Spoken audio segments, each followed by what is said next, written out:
Paz seja convosco. Amém, irmãs? Bem, a palavra que eu escolhi para falar hoje à tarde com vocês foi a história de Joquebede. Quem acompanha o grupo de mulheres deve, com certeza, lembrar.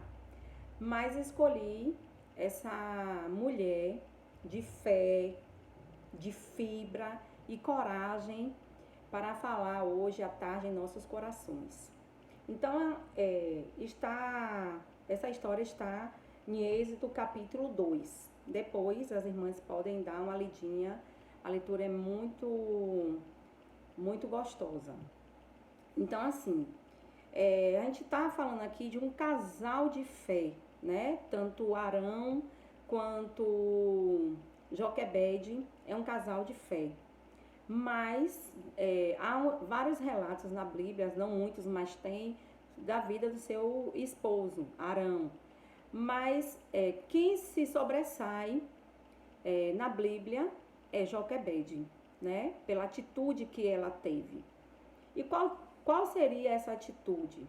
Bem, ambos eram hebreus, né? Pertenciam ao povo hebreus, mas moravam no Egito, sobre um governo egípcio. E naquela época,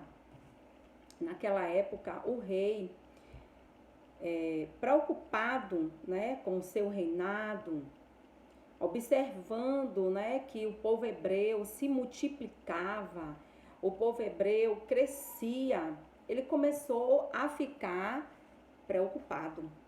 E com isso, ele, com medo, né, de perder o seu reinado, de ter algum posicionamento do povo hebreu contra a ele decretou, né, no seu primeiro decreto, que todos os bebês das mulheres hebreias, se nascessem homens, seriam sacrificados por duas parteiras, né?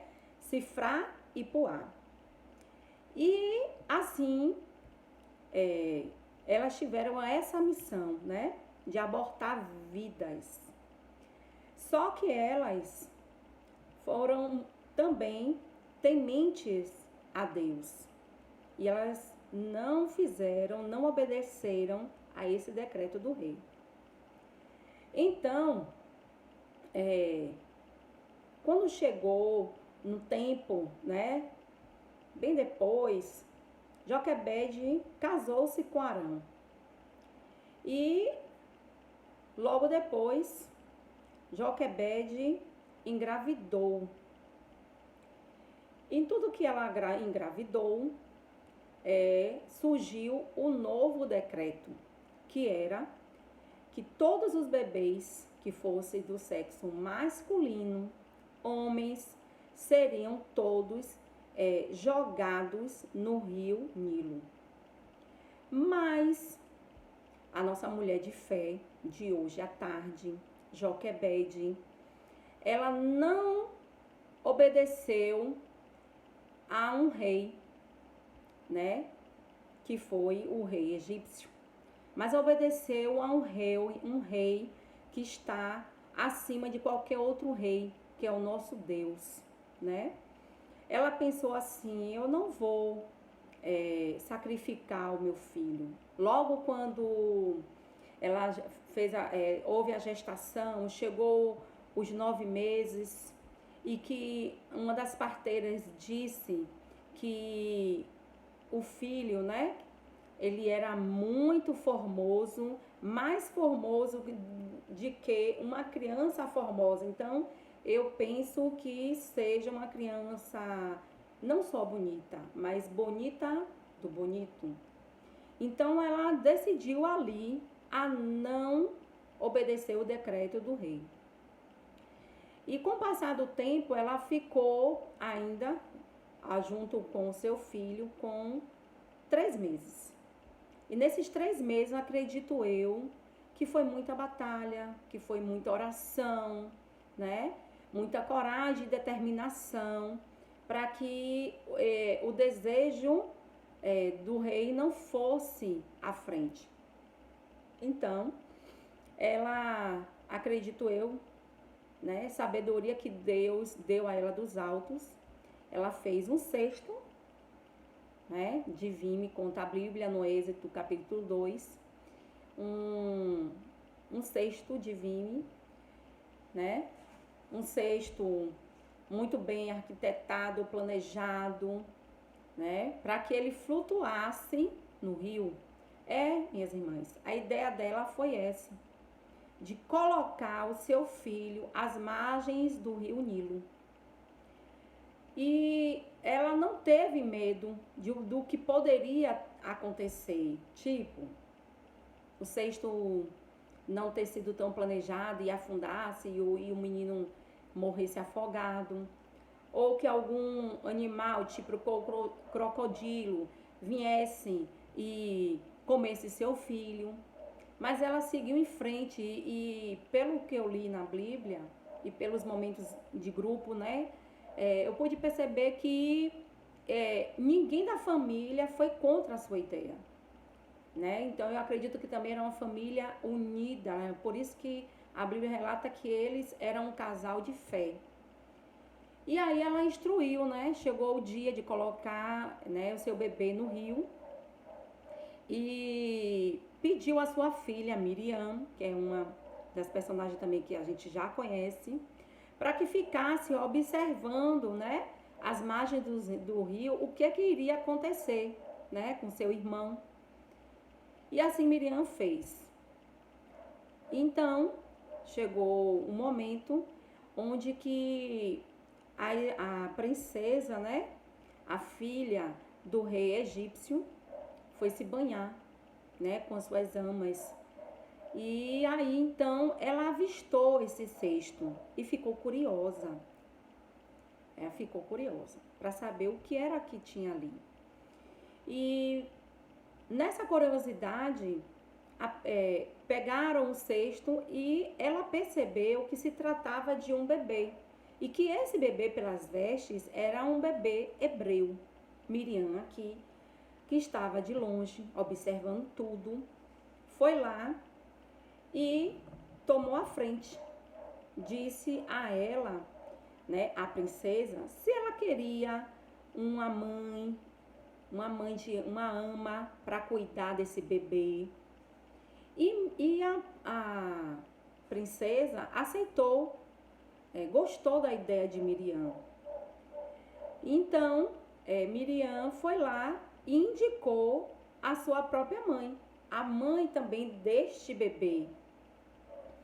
E em conversa, a princesa aqui delegou a criação, enquanto ele estivesse pequeno, a sua própria mãe, né, Joquebede, e ainda ofertou a ela um salário para que ela cuidasse bem desse bebê, né?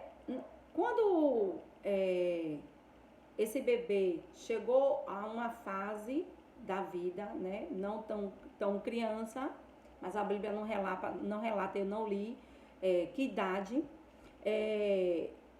lá chegando para apresentar esse bebê, né, que já tinha crescido, a princesa aqui colocou o nome dele de Moisés, que veio das águas, né? Como o povo egípcio, eles endeusavam muito o rio Nilo. Então a princesa achou que aquilo ali fosse um presente dos deuses para ela. E assim, nós vimos aí uma história de fé. Foi uma história onde Joquebede lutou muito para vencer. Eu acredito que juntando, né, os 9 meses da gestação, ela já ouvia, né, que esse decreto que o rei queria que todos os meninos fossem sacrificados, né?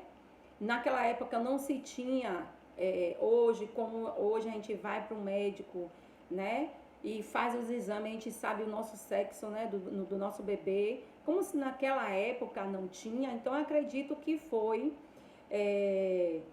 Eu acho que ela não dormia, eu acho que ela se perguntava se era menina ou menina, mas não deixou a angústia tomar o seu coração, não deixou que esse problema tomasse o seu coração. Ela foi firme, ela se utilizou da fé para vencer durante esses 9 meses, porque ela não sabia se era menino ou se era menina, né? E com isso, chegando os 9 meses, ela ainda passou mais 3 meses ali se dispondo, com certeza, em oração, em busca, né? Profetizando a vitória sobre a vida do seu filho, para que ele não viesse morrer assim como queria o rei egípcio, né? Então ela lutou muito para vencer, lutou com as lutas e armas espirituais, invisíveis, né? Lutou em tempos difíceis. Não foram tempos amenas ou tempos bons. Não, ela lutou em tempos difíceis. Ela lutou no tempo da adversidade. Então, minhas irmãs, essa história falou também ao meu coração. E eu espero que essa história fale o coração de cada uma de vocês. Não espere um momento ideal, um momento bom para vencer. Em meio às dificuldades, em meio da adversidade, é que as vitórias serão bem-vindas e serão presente de Deus em nossa vida, né? Não espere tempos bons para ser uma vencedora. Use os tempos maus, porque será uma vencedora muito maior. Não espere momentos fáceis, de facilidades, para ser uma campeã, porque quanto maior será a dificuldade, maior será também a conquista em Cristo Jesus, né? Não espere a maré estar ao seu favor, mas siga em frente, firme, né? Atravesse o mar, a tempestade, em meio à dificuldade, cantando o hino da vitória, declarando que há vitória sobre a sua vida, sobre a sua luta, sobre o seu problema. Não pense que você ganhou uma batalha, ganhou a guerra. Não, lute até vencer todas as batalhas que Deus ou que chegou para a sua vida, né? A guerra é uma sucessão de batalhas que só vencemos pela fé. Ora, a fé é o firme fundamento das coisas que se esperam e que é a prova das coisas que não se veem, né? Ali está no capítulo de Hebreus 11:1. O nosso Deus é um Deus de poder, é um Deus de vitória, é um Deus soberano. E é o nosso Deus também que quer que sejamos vitoriosas. Então tome posse da sua vitória, tome posse das bênçãos de Deus sobre a vida de cada uma de vocês. Qual será a luta que cada uma de nós estamos enfrentando atualmente em meio a essa pandemia que nós estamos vivendo? Qual é a vitória? Cada uma de nós temos, acredito eu, vivenciando alguma batalha, mas nós somos mais do que vencedoras em Cristo Jesus. Porque se o nosso Deus é um campeão, se o nosso Deus é um vitorioso, nós como filha do Senhor Jesus Cristo também somos mais que vencedores. Essa força não é nossa, essa força vem do Senhor. Amém, irmãs? Essa é a palavra que eu deixo para vocês com muita alegria no meu coração.